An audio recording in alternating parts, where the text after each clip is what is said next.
ભરૂચ જિલ્લાના 3 તાલુકાના મનરેગા યોજનાના 430 જેટલા કામમાં 7.30 કરોડના ભ્રષ્ટાચાર મામલે કોંગ્રેસના દિગ્ગજ નેતા હીરા જોટવા, તેના પુત્ર અને હાંસોદ ટીડીઓ કચેરીના આઉટસોર્સિંગ કર્મચારીની ધરપકડ બાદ આજે જલારામ એન્ટરપ્રાઇઝના પિયુષ નુકાણી, મુરલીધર એન્ટરપ્રાઇઝના જોધા સવાડ અને ભરૂચ ખાતે ગ્રાઉન્ડ લેવલ પર આખા કૌભાંડનું સંચાલન કરનાર સરમન સોલંકીની પોલીસે ધરપકડ કરી છે. આમ આ કૌભાંડમાં અત્યાર સુધીમાં કુલ 6 લોકોની ધરપકડ થઈ ચૂકી છે. બીજી તરફ આ મામલે આપ ધારાસભ્ય ચેતર વસાવા મેદાને આવ્યા છે. ચેતર વસાવાએ 2500 કરોડનું કૌભાંડ થયું હોવાના અને નાણાં લંડનની કંપનીઓમાં રોકાણ કર્યા હોવાના આક્ષેપ કર્યા છે અને જો સંતોષકારક તપાસ નહીં થાય તો ગાંધીનગર સુધી આંદોલન કરવાની ચીમકી આપી છે. જલારામ અને મુરલીધર એન્ટરપ્રાઇઝ એજન્સીમાં દાહોદ, પંચમહાલ, છોટાઉદેપુર, નર્મદા અને ભરૂચ જિલ્લામાંથી 2500 કરોડ રૂપિયાના નાણાં જમા થયા છે.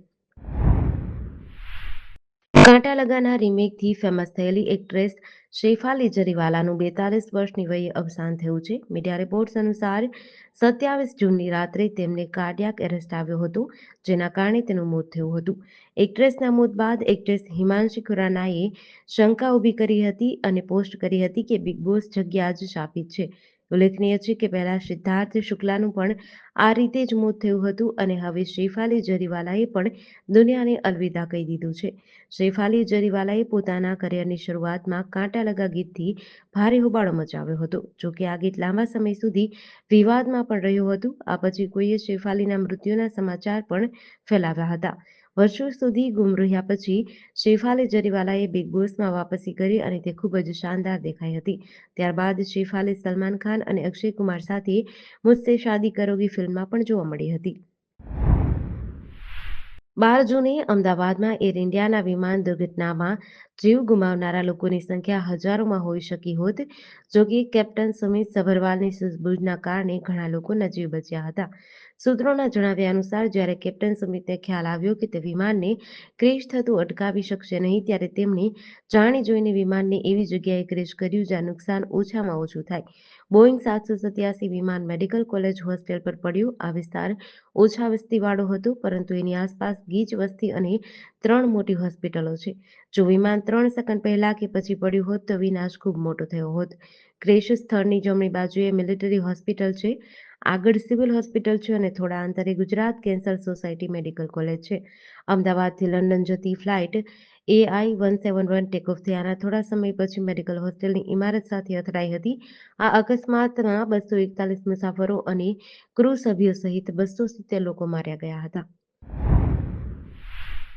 કલકત્તાની લો કોલેજમાં ગેંગરેપનો ભોગ બનેલી યુવતીના મેડિકલ રિપોર્ટમાં રેપની પુષ્ટિ થઈ છે. ટાઉન પોલીસ અધિકારીના જણાવ્યા અનુસાર પીડિતાના શરીર પર બળજબરી કરવી, બચકા ભરવા અને નખથી ઉજળાના નિશાન છે. તેની સાથે મારપીટ કરવામાં આવી હોવાની પણ પુષ્ટિ થઈ છે. શુક્રવારે કોર્ટે ગેંગરેપ કેસના ત્રણેય આરોપીને 1 જુલાઈ સુધી પોલીસ કસ્ટડીમાં ધકેલ્યા છે. પોલીસે 26 જૂને 2 આરોપીની અને શુક્રવારે સવારે ત્રીજા આરોપીની ધરપકડ કરી હતી. આ તરફ ટીએમસી સાંસદ કલ્યાણ બેનર્જીએ આ ઘટના અંગે વિવાદાસ્પદ નિવેદન આપ્યું છે. બેનર્જીએ કહ્યું કે જ્યારે કોઈ મિત્ર જ તેના મિત્ર પર બળાત્કાર કરે તો શું કરીએ. આ ઘટના 25 જૂનના રોજ કોલેજના ગ્રાઉન્ડ ફ્લોર પરના ગાર્ડ રૂમમાં બની હતી. આરોપી મનોજીત મિશ્રા, ઝૈબ અહેમદ અને પ્રમિત મુખર્જી છે. મનોજીત મુખ્ય આરોપી છે અને કોલેજનો પૂર્વ વિદ્યાર્થી છે, જ્યારે ઝૈબ અને પ્રમિત કોલેજના વિદ્યાર્થીઓ છે. 12 જૂન 2025ના રોજ અમદાવાદમાં થયેલી પ્લેન ક્રેશની દુર્ઘટનાના 16મા દિવસે મૃતકોના ડીએનએ મેચિંગની પ્રક્રિયા પૂર્ણ થઈ છે. એઆઈના પ્લેન ક્રેશની દુર્ઘટનામાં અત્યાર સુધીમાં પ્લેનમાં સવાર 241 પેસેન્જર અને ક્રૂ ઉપરાંત 19 નોન પેસેન્જરના મોત થયા હોવાનું સામે આવ્યું છે. પ્લેનમાં સવારે ભુજના અનિલ ખીમાણી નામના પેસેન્જરના ડીએનએ મેચ થવાના બાકી હતા, જેના સેમ્પલ મેચ થતાં તેનો મૃતદેહ પરિવારને સોંપાશે. સિવિલ હોસ્પિટલના સુપ્રિન્ટેન્ડન્ટ ડોક્ટર રાકેશ જોશીએ જણાવ્યું કે 240 મુસાફરોના ડીએનએ મેચ થઈ ગયા છે. એક મુસાફરનો ડીએનએ મેચ થવાનું બાકી હતું, જેમનું ગઈકાલે મોડી રાત્રે ડીએનએ મેચ થયું છે. આજે તેમના પરિવારને મૃતદેહ સોંપવામાં આવશે. આ મૃતદેહ સોંપ્યા બાદ અત્યાર સુધીના 260 મૃતદેહ પરિવારને સોંપવામાં આવ્યા છે. ગતરોજ એક બ્રિટિશ નાગરિકનો મૃતદેહ પણ તેમના પરિવારને સોંપવામાં આવતા યુકે લઈ જવાયો હતો. સુરત શહેરમાં એક સનસનાટીભર્યો કિસ્સો સામે આવ્યો છે, જેમાં અડાજણ સ્થિત શીતલ ફોટો સ્ટુડિયોના રિસેપ્શનિસ્ટ અર્જુન કંથારિયાએ એક પરિણીત મહિલાને બ્લેકમેલ કરી તેની સાથે દુષ્કર્મ આચર્યું હતું. આ ઉપરાંત તેની પાસેથી 50 લાખ રૂપિયાના ઘરેણાં તથા 2 લાખથી વધુની રોકડ મળી કુલ 52 લાખથી વધુની મત્તા પડાવી લીધી છે. આ મામલે પાલ પોલીસે આરોપી અર્જુનની ધરપકડ કરી છે. તે હાલ 3 દિવસના રિમાન્ડ પર છે. લાલ દરવાજાની એક પરિણીતા પોતાની દીકરીના ફોટોશૂટ માટે અડાજણના શીતલ ફોટો સ્ટુડિયોમાં ગઈ હતી. અહીં તેની મુલાકાત રિસેપ્શનિસ્ટ અર્જુન કંથારિયા સાથે થઈ હતી અને અર્જુને વાતોમાં ભોળવીને પીડિતા સાથે સંપર્ક વધાર્યો હતો. ધીમે ધીમે તેણે પીડિતાને પોતાની જાળમાં ફસાવી હતી. પ્રભાસ પાટણ પોલીસે પીપળી ગાદી વિસ્તારમાં કનકાઈ માતાના મંદિર પાસે જાહેરમાં 3 પત્નીનો જુગાર રમતા 8 શખ્સોને ઝડપી લીધા છે. પોલીસના સર્વેલન્સ સ્ટાફને પેટ્રોલિંગ દરમિયાન મળેલ બાતમીના આધારે દરોડો પાડવામાં આવ્યો હતો. જે દરમિયાન પોલીસે અરજણ બીલાભાઈ મેર, હરેશ લખમણ બામણિયા, વિજય નારણભાઈ વાઢેર, કલ્પેશ ભગવાનભાઈ ગઢિયા, વરજાંગ દેવાભાઈ ગઢિયા, રોહિત સરમણભાઈ વાજા, ભીમસિંહ ભીખાભાઈ સોલંકી અને કાનજી બચુભાઈ ચુડાસમાને ઝડપી લીધા હતા. આરોપીઓ પાસેથી રોકડ રૂપિયા 21,500 જપ્ત કરવામાં આવ્યા છે.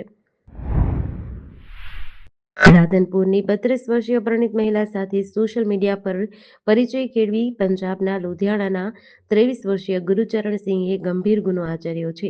શેરચેટ, વોટ્સએપ અને ઇન્સ્ટાગ્રામ મારફતે મહિલા સાથે સંપર્કમાં આવ્યા બાદ યુવકે મહિલા પાસેથી મોબાઈલ મારફતે ફોટા મેળવ્યા હતા. આરોપીએ મહિલાના ફોટાને ન્યૂડ બનાવી તેને બ્લેકમેલ કરવાનું શરૂ કર્યું હતું. ધમકી આપી મહિલા પાસેથી રૂપિયા 10,000 પડાવી લીધા હતા. એટલું જ નહીં, આરોપીએ મહિલાના ફોટા તેના પરિવારજનોને મોકલી દેવાની ધમકી આપી હતી. બ્લેકમેલિંગના કારણે મહિલાને અમદાવાદ અને મહેસાણાના ગેસ્ટ હાઉસમાં બોલાવી આરોપીએ તેની સાથે શારીરિક સંબંધ બનાવ્યા હતા. આ ઘટના ઓક્ટોબર 2023થી જૂન 2025 દરમિયાન બની હતી. વલસાડ જિલ્લાના પારડી તાલુકામાં નેશનલ હાઈવે નંબર 45 પર બગવાડા ટોલનાકા નજીક પોલીસે વિદેશી દારૂની હેરાફેરી ઝડપી પાડી છે. પોલીસની ગુપ્ત માહિતીના આધારે અશોક લેલેન્ડ કંપનીના ટેમ્પોને રોકી તપાસ કરતા તેમાંથી પેપર ટ્યુબના બોક્સની આડમાં છુપાવેલો વિદેશી દારૂનો જથ્થો મળી આવ્યો હતો. ટેમ્પામાંથી 35 બોક્સમાં વિદેશી દારૂની બોટલો અને ટીન બિયરના કુલ 1,368 પાઉચ મળ્યા છે. આ દારૂની કિંમત 3,63,600 થાય છે. પોલીસે tempo, mobile phone, paper tube, ખોટી નંબર પ્લેટ સહિત કુલ રૂપિયા 5,95,139નો મુદ્દામાલ જપ્ત કર્યો છે. પોલીસે ટેમ્પો ચાલક રિઝવાન ઉસ્માન અલી પંડેની ધરપકડ કરી છે. પૂછપરછમાં જાણવા મળ્યું કે તે અભિષેક અને રાજકુમાર નામના 2 શખ્સોની સૂચના મુજબ ટેમ્પો ચલાવતો હતો. આ બંને શખ્સો હાલ ફરાર છે. શામળાજી ભિલોડા માર્ગ પર 4 માર્ગીય રસ્તાનું નિર્માણ ચાલુ છે. જયસિંહપુર નજીક નવા પુલના નિર્માણ માટે વાહનોની અવરજવર માટે ડાયવર્ઝન આપવામાં આવ્યું હતું. ગઈકાલે પડેલા ભારે વરસાદના કારણે આ ડાયવર્ઝન ધોવાઈ ગયું છે. નબળી કામગીરીના કારણે ડાયવર્ઝન ધોવાતા વાહન ચાલકોને મુશ્કેલીનો સામનો કરવો પડ્યો છે. એક માર્બલ ભરેલી ટ્રક ડાયવર્ઝન પરથી પસાર થતી વખતે પલટી ગઈ હતી. પરિસ્થિતિની ગંભીરતાને ધ્યાનમાં રાખીને તંત્ર દ્વારા શામળાજી ભિલોડા માર્ગને તાત્કાલિક ધોરણે બંધ કરવાની ફરજ પડી છે. હાલમાં કોઈ પણ વાહન આ માર્ગે પસાર થઈ શકતું નથી. તંત્રની બેદરકારી અને નબળી કામગીરીના કારણે સર્જાયેલી આ સ્થિતિથી સ્થાનિક લોકો અને વાહન ચાલકોને હાલાકી પડી રહી છે.